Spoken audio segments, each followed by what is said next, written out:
নমস্কার, রিপাবলিক বাংলায় আপনাদের সবাইকে আরও একবার স্বাগত। বাংলার প্রাইম টাইম নিয়ে আমি ঈশান দেব রয়েছি আপনাদের সঙ্গে, আমার সঙ্গে রয়েছে সৃজিতাও। আজ ফের আরও একবার বাংলার প্রাইম টাইমের শুরুতেই একটা বিখ্যাত গানের পংক্তি মনে আসছে।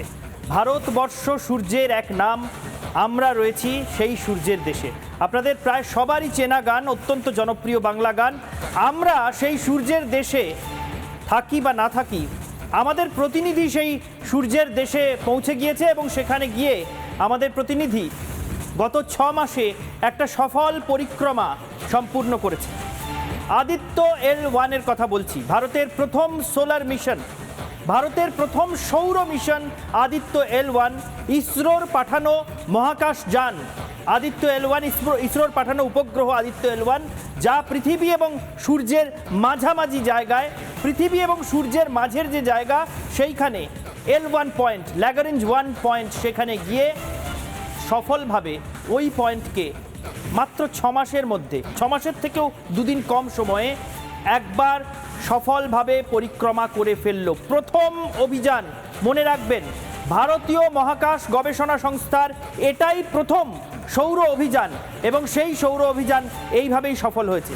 আমাদের আসলে সূর্যের সঙ্গে সম্পর্ক, সূর্যের সঙ্গে আমাদের নিবিড় সম্পর্কের শিকড় অনেক প্রাচীনকাল থেকেই রয়েছে।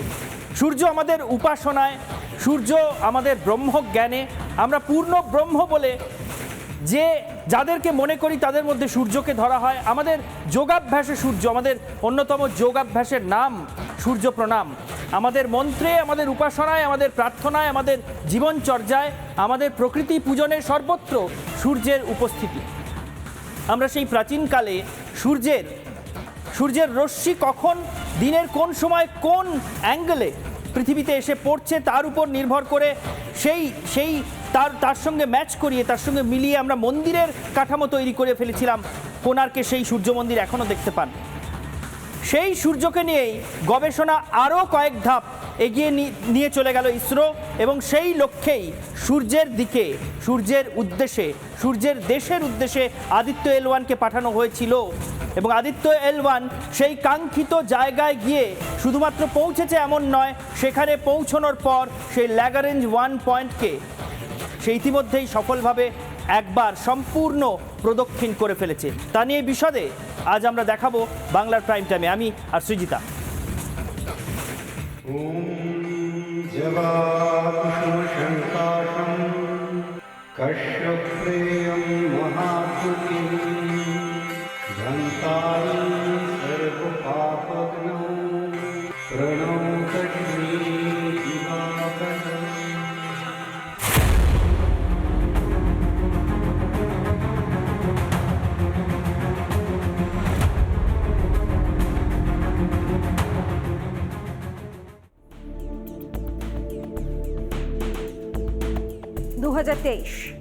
দোসরা সেপ্টেম্বর, ঘোরের কাঁটায় তখন 11টা বেজে 50 মিনিট।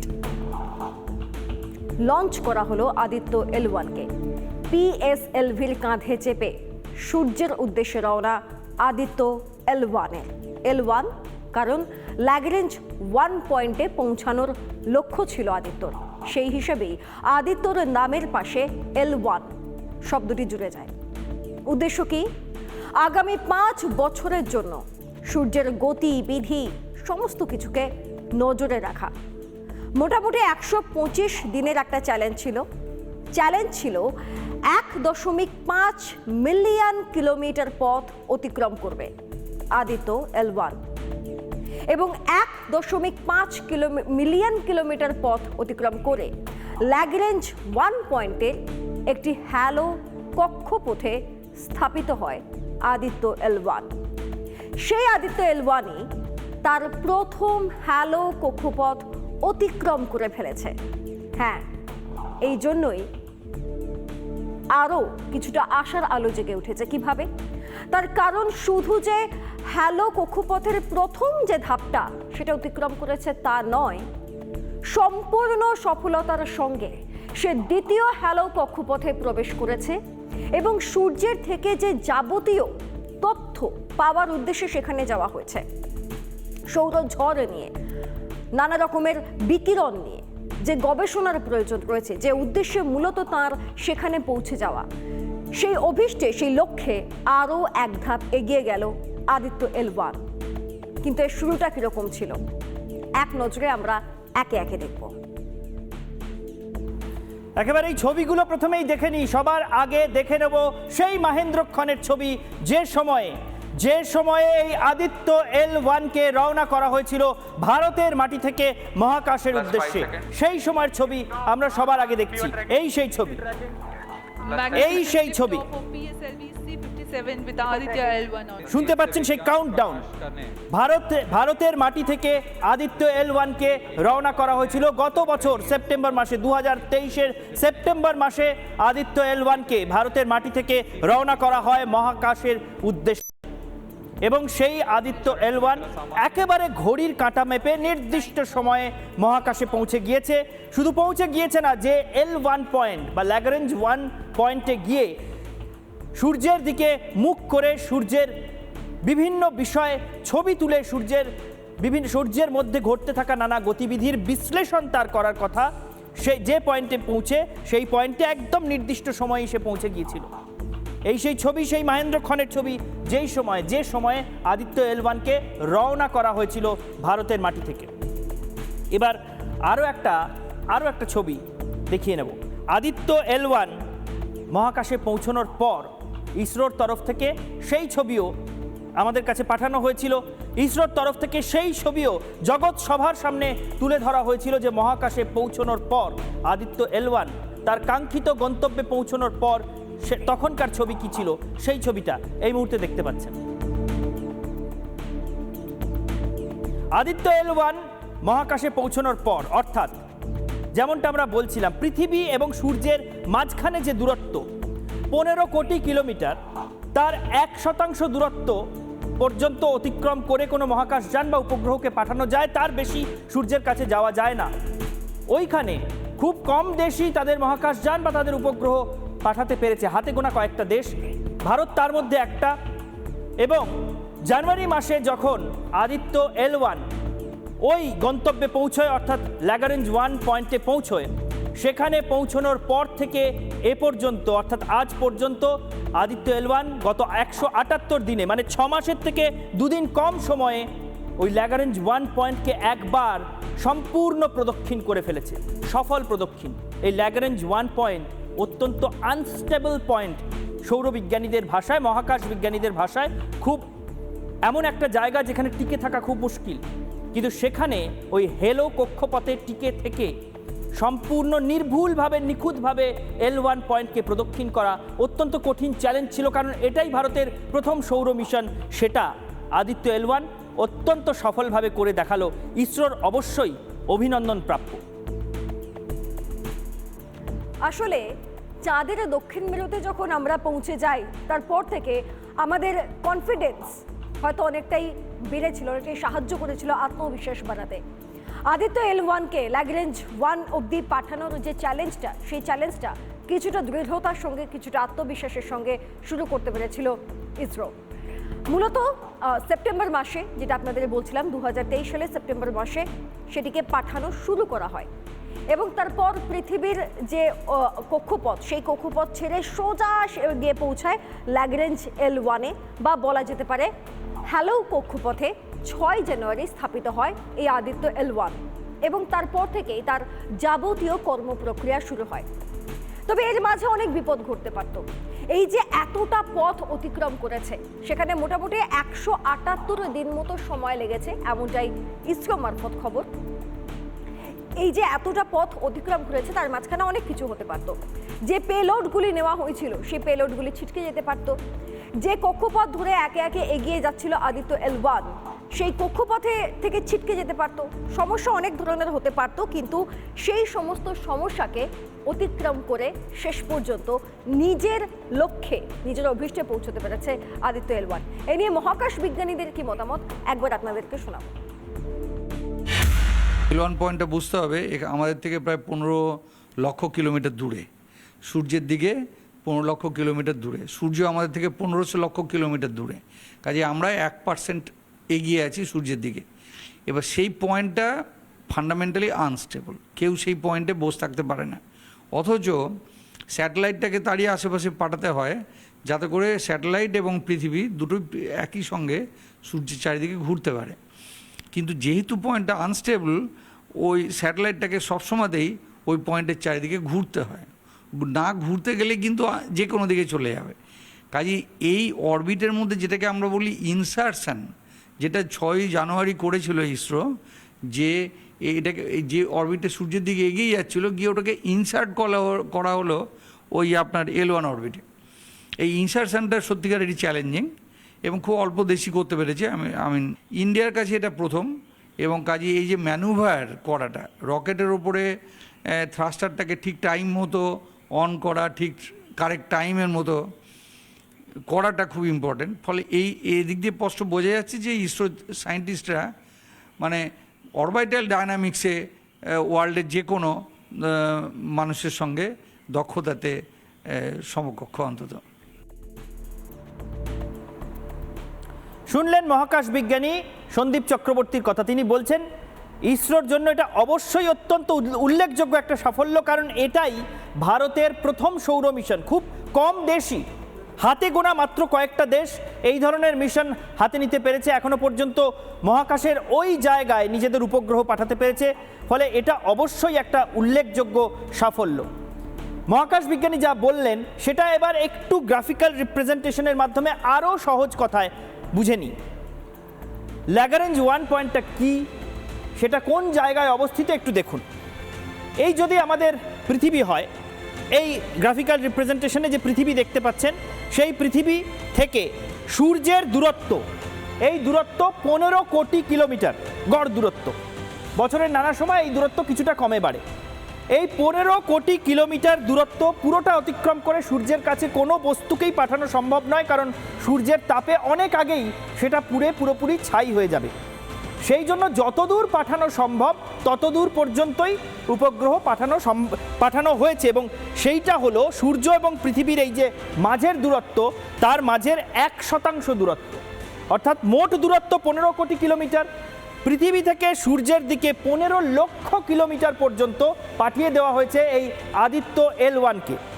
এই সেই দূরত্ব, এই জায়গাটা যেখানে এই যে 15 লক্ষ কিলোমিটার, পৃথিবী থেকে সূর্যের দিকে 15 লক্ষ কিলোমিটার, এই পয়েন্টকে বলা হয় ল্যাগ্রাঞ্জ 1 পয়েন্ট। এই পয়েন্টে, এই বিন্দুতে, এই কাল্পনিক বিন্দুতে পৃথিবী এবং সূর্য দুদিক থেকেই আকর্ষণ সমান, সেই জন্য কোনো বস্তু সেখানে স্থির থাকতে পারে। যদি পৃথিবীর দিকে থাকে তাহলে পৃথিবীর আকর্ষণে পৃথিবীর দিকে ফিরে যাবে সেই বস্তু। যদি আরও বেশি সূর্যের দিকে এগিয়ে যায় তাহলে সূর্যের আকর্ষণে সেটা সূর্যের দিকে ছুটতে শুরু করতে পারে। এইটা এমন একটা জায়গা যেখানে পৃথিবী এবং সূর্য দুদিক থেকেই আকর্ষণটা সমান, তাই এখানে উপগ্রহ পাঠানো হয়। কিন্তু এই পয়েন্টকে মহাকাশ বিজ্ঞানীরা আনস্টেবল পয়েন্ট বলেন। এখান থেকে যে কোনো সময় সামান্য 19-20 হলে যে কোনো বস্তু, উপগ্রহ, মহাকাশযান ছিটকে বেরিয়ে যেতে পারে। সেই জন্য এই ল্যাগ্রাঞ্জ পয়েন্টকে ঘিরে ঘুরতে থাকে উপগ্রহগুলো। আদিত্য L1ও কিন্তু ল্যাগ্রাঞ্জ পয়েন্টকে ঘিরে ঘুরছে, এবং সে লাগাতার সূর্যের দিকে মুখ করে, পৃথিবীর দিকে নয়, সূর্যের দিকে মুখ করে সূর্যের ভেতরে ঘটতে থাকা নানা গতিবিধি, অতিবেগুনি রশ্মির প্রভাব এবং পৃথিবীর আবহাওয়া, জলবায়ু ইত্যাদির ক্ষেত্রে সূর্যের মধ্যে যা কিছু চলছে তার কখন কি প্রভাব হচ্ছে সেই নিয়ে ছবি তুলছে, তথ্য বিশ্লেষণ করছে। মোদ্দা কথা এই, এবং এই কারণেই কিন্তু আদিত্য L1কে এই ল্যাগ্রাঞ্জ 1 পয়েন্টে পাঠানো হয়েছে। দেখুন, আদিত্য L1 তো পৌঁছে গিয়েছে, কিন্তু সেখানে গিয়ে আদিত্য L1 করবেটা কি, তার কাজটা কি, তার থেকে আমরা কি পাবো, এক নজরে আপনাদেরকে ছোট ছোট করে বলে নিই। আদিত্য L1 মোট 7টি পেলোড নিয়ে সেখানে গিয়ে উপস্থিত হয়েছে। এই 7টি পেলোডের মধ্যে আবার দুভাগে ভাগ করা হয়েছে, যে পেলোডগুলি নিজের মতো করে কাজ করবে।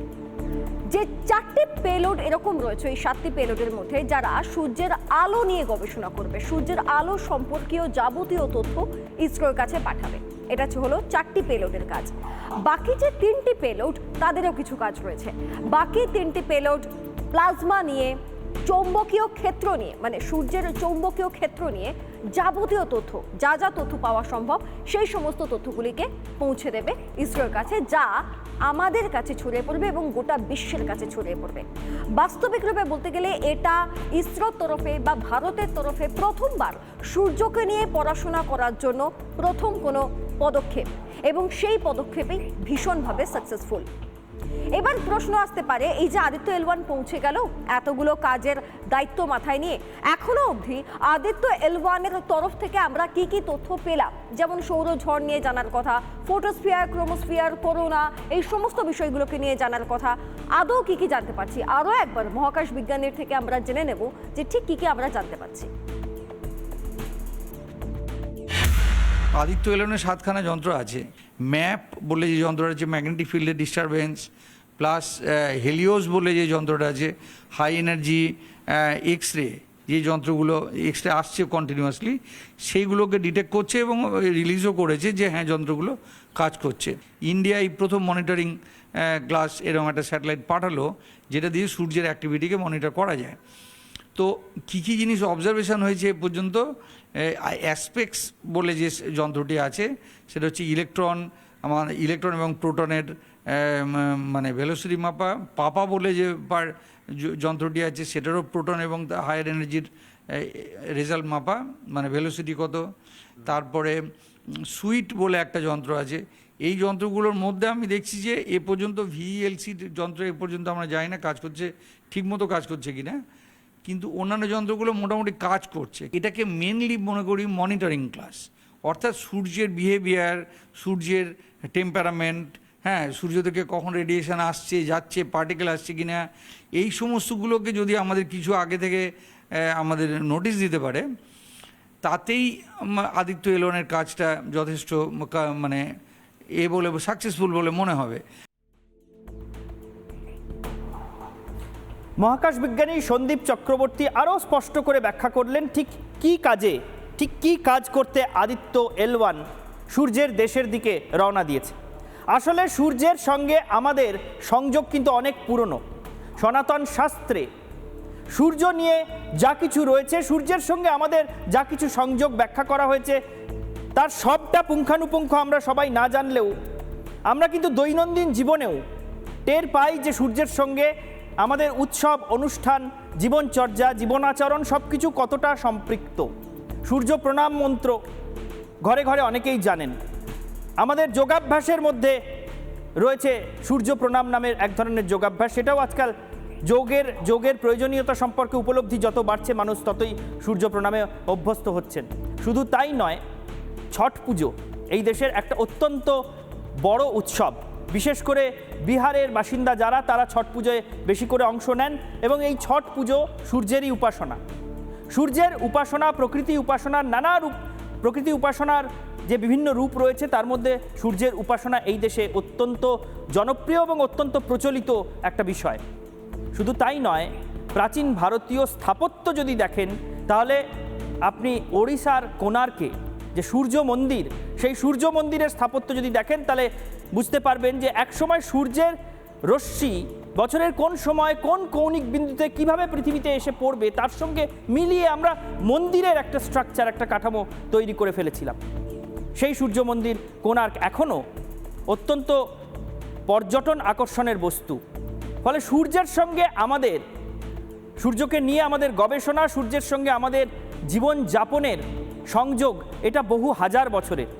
সেই সংযোগকেই আরও বেশি করে বাড়িয়ে নিতে, সূর্য সম্পর্কে আরও বেশি করে জানতে, এবং যখন এখন আমাদের হাতে অত্যাধুনিক প্রযুক্তি রয়েছে, অত্যাধুনিক বিজ্ঞান রয়েছে, তখন সূর্যের দিকে আরও কয়েক ধাপ এগিয়ে গিয়ে সূর্যকে আরও কাছ থেকে দেখার জন্য আদিত্য L1কে পাঠানো হয়েছে সূর্যের দেশের দিকে। এবং সেখানে গিয়ে সৃজিতা, সেখানে গিয়ে আমরা কি দেখতে পাচ্ছি? এখনো পর্যন্ত বিজ্ঞানীরা জানাচ্ছেন কি কি কারণে আদিত্য L1কে পাঠানো হয়েছে এবং তার ফলে আমরা কি কি পাচ্ছি সেখান থেকে। আদিত্য L1 আর কোন কোন নতুন দিগন্ত আমাদের সামনে তুলে ধরবে জেনে নেব সৃজিতার সঙ্গে। আপনাদের কি মনে হচ্ছে শুধুমাত্র চাঁদের দক্ষিণ মেরুতে পৌঁছে যাওয়া বা সূর্যের কাছাকাছি পৌঁছে যাওয়া তাকে নিয়ে পড়াশোনা করা এখানেই শেষ? একেবারেই না, বরং ইসরোর কাছে আরো বেশ কতগুলি প্রজেক্ট রয়েছে। তার মধ্যে বেশ কয়েকটি গুরুত্বপূর্ণ প্রজেক্ট আমরা বলতে পারি, যেটা নাসার নিজস্ব রয়েছে, মহাকাশে একটা স্পেস, যেখানে সুনিতা উইলিয়ামসরা এই মুহূর্তে রয়েছে। আপনাদেরকে এই 9টার শোতেই আমরা জানিয়েছিলাম ঠিক সেরকমই একটা নিজস্ব স্পেস তৈরি করার সম্ভাবনা রয়েছে ইসরোর তরফে। এখানেই নয়, গঙ্গায়ন বলে একটা প্রজেক্ট রয়েছে, যেখানে 3 জন মহাকাশচারী মহাকাশে পৌঁছাতে পারেন। অত্যন্ত গুরুত্বপূর্ণ। এছাড়া মঙ্গল নিয়েও একটা গবেষণার কথা রয়েছে। আমরা জেনে নেব ইসরোর চেয়ারম্যানের তরফ থেকে যে তাদের ঠিক কি কি পরবর্তী পরিকল্পনা রয়েছে। শুনুন। Few days ago, months ago, you had presented before the Prime Minister about this ambitious dream of India to have its own space station as well. So what is it about, and when will we see that become a reality? So we have given a ambitious schedule to him that by 2028 we must have the first module going up there using our current capabilities. I think that is getting ready. We have worked out the details, engineering and cost for it, and also tied up how it can be manufactured in India and then launched. It will be completely indigenous? Of course, it will be indigenous. We cannot make rockets and make these type of things outside. It's not going to be possible. But long term, we need to develop new capabilities of launching as well as higher size manufacturing capability, which we are already on the job. ISRO চেয়ারম্যানের কথা আমরা শুনলাম। তাদের আগামীতে অনেকগুলো project রয়েছে। তারা তাদের খরচ নিয়ে, তাদের জোর কদমে কাজ নিয়ে একাধিক তথ্য আমাদেরকে দিলেন। এবং এই যে সূর্যকে নিয়ে এত গবেষণা হচ্ছে, সত্যি কথা বলতে আমাদের জীবনের মূল সমস্যা এখন যেটা হতে পারে সূর্য থেকে, সেটা হচ্ছে অতি বেগুনি রশ্মি। সেটা নিয়েও কিন্তু আলাদা করে একটা পড়াশোনার জায়গা, একটু গবেষণা করার জায়গা তৈরি হচ্ছে। একেবারেই তাই। এবং সব শেষে ইসরোর চেয়ারম্যান ভি সোমনাথ যে কথা বললেন, সেই কথাটা আরও একবার উল্লেখ করে দিয়ে যেতে চাই। 2028 সালকে লক্ষ্যমাত্রা হিসেবে নেওয়া হয়েছে সৃজিতা। 2028 সালে আমাদের ফার্স্ট মহাকাশ স্টেশনের মডিউল মহাকাশে পাঠানোর জন্য ইসরো প্রস্তুতি নিচ্ছে। ভারতের প্রধানমন্ত্রীকে ইসরো কথা দিয়েছে যে 2028 সালের মধ্যে নিজেদের মহাকাশ স্টেশন, আন্তর্জাতিক মহাকাশ স্টেশন, তার প্রথম মডিউল পৌঁছে যাবে মহাকাশে। সেই লক্ষ্য নিয়ে ইসরো এগোচ্ছে। অর্থাৎ শুধু সূর্য নয়, মহাকাশের অন্যান্য সমস্ত রহস্যের দিকে, তার রহস্যের উন্মোচন ঘটানোর দিকে ইসরো এগোচ্ছে। ইসরোর জন্য অভিনন্দন এবং শুভেচ্ছা। বাংলার প্রাইম টাইম আজকের মতো শেষ করছি এখানেই। দেখতে থাকুন রিপাবলিক বাংলা।